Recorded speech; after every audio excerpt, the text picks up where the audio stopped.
Hello there, my name is Denil Anyonyi, a Fullstack software developer at Zone 01 Kisumu.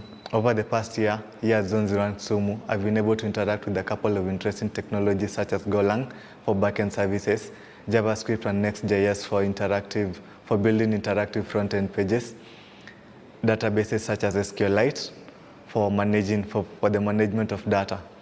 With these technologies, I've been able to put them into practice to build interesting projects such as Social Network, which is an application that resembles Facebook that has implemented Golang for the backend, Next.js for the frontend, and SQLite for database management.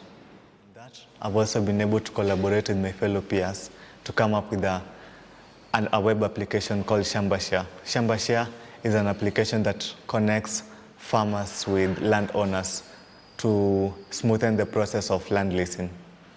To be able to connect with me, you can find me at GitHub at Denil Anyonyi and LinkedIn at Denil Anyonyi.